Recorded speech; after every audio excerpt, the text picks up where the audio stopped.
جوان جو نشہ کر رہے ہیں وہ کیوں کر رہے ہیں؟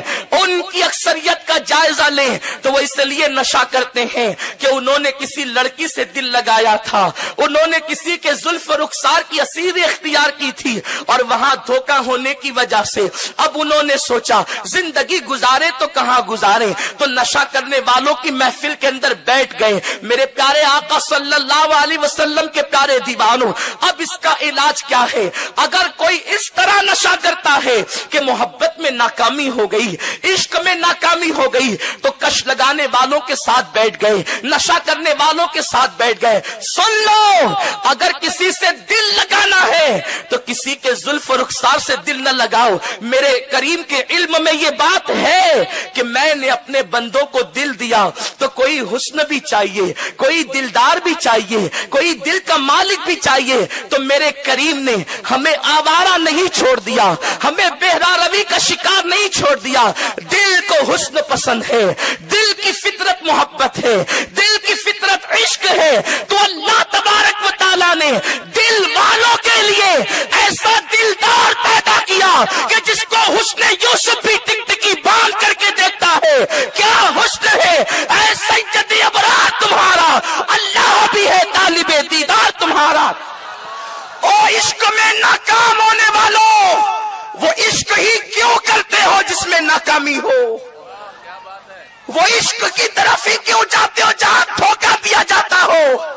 ارے جہاں محبوب بے درد ہو تو ایسے سے بھی محبت کی جاتی ہے، جہاں محبوب بے دل ہو ایسے سے بھی عشق کیا جاتا ہے۔ آؤ اس کے عشق کی طرف، آؤ اس کی محبت کی طرف جس عشق میں کبھی ناکامی نہیں ہے۔ وہ عشق ایک کالے رنگ کے بلال کو ملتا ہے تو وہ اتنا بلند ہو جاتا ہے کہ کعبہ اس کے قدموں کے نیچے آ جاتا ہے۔ اس عشق کی طرف کیوں جاتے ہو جہاں تمہارے آنسوؤں کی قدر نہیں؟ آؤ اس عشق کی طرف چلتے ہیں۔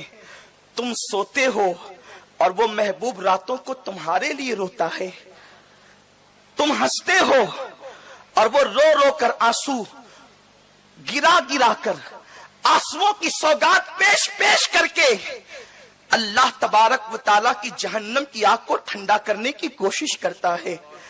آؤ تو اس محبوب کی طرف جس کی محبت میں ناکامی نہیں، بچہ کرے تو کامیاب ہو جائے، جوان کرے تو کامیاب ہو جائے، بوڑھا کرے تو کامیاب ہو جائے، مرد کرے تو کامیاب ہو جائے، عورت کرے تو کامیاب ہو جائے۔ ارے جب ہاں اسی مدینے کے دلدار سے اگر کوئی عشق کرتا ہے، اگر اویس کرتے ہیں تو اپنے وقت کے سید التابعین بن جاتے ہیں۔ عورتوں میں اگر چھوٹے قد کی کالے رنگ کی کوئی عورت رابعہ کی شکل میں کرتی ہے تو اس کا مرتبہ اتنا بلند ہو جاتا ہے کہ جب وہ حج کے لیے گھر سے نکلتی ہے تو کعبہ اس کے استقبال کے لیے چلا آتا ہے۔ آپ اندازہ تو فرمائیں عشق رسول کتنی بلندی عطا کرتا ہے۔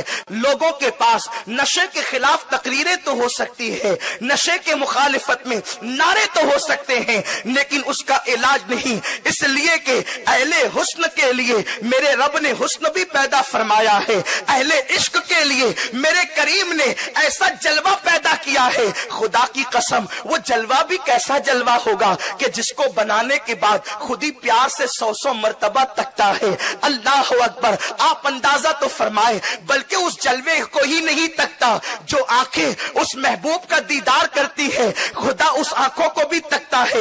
امام فرماتے ہیں خدا ان کو کس پیار سے دیکھتا ہے جو آنکھیں ہیں محو لقائے محمد۔ میرے پیارے آقا علیہ السلام کے پیارے دیوانوں، ہمارے جو نوجوان عشق میں ناکام ہو کر کے نشے کی طرف جا رہے ہیں، سنی دعوت اسلامی کا پیغام ہے کسی کے زلف و رخسار کی بات نہ کرو، آؤ اس کی زلفوں کی بات کرو جس کی زلفوں کو خدا واللیل کہہ کر اس کی قسمیں یاد کرتا ہے، اور اگر وہی زلفیں جب سنور جاتی ہے تو خدا اسے والضحیٰ کہتا ہے اور ان کے رخ والضحیٰ کی قسم یاد کرتا ہے۔ آؤ اسی سے محبت کریں ہے جس کی محبت کی دعوت میرے اللہ نے سیدنا موسیٰ علیہ السلام کو عطا فرمائی. کیا آپ نے نہیں سنا؟ معارج النبوہ میں ہے، علامہ معین الدین فرماتے ہیں اللہ نے حضرت موسیٰ سے فرمایا اے موسیٰ کیا تم چاہتے ہو کہ تمہاری زبان سے تمہارا کلام جتنے قریب ہے اس سے زیادہ میں تمہارے قریب ہو جاؤں؟ تمہارے جسم سے تمہاری جان جتنی قریب ہے اس سے زیادہ میں تمہارے قریب ہو جاؤں؟ تمہاری آنکھوں سے تمہاری نگاہ جتنی قریب ہے اس سے زیادہ میں تمہارے قریب ہو جاؤں؟ جناب کلیم کہتے ہیں مولا کیوں نہیں، یقیناً میں یہی چاہتا ہوں کہ تم میرے قریب ہو جا، میں تیرے قریب ہو جاؤں. تو ارشاد ہوا موسیٰ اس سے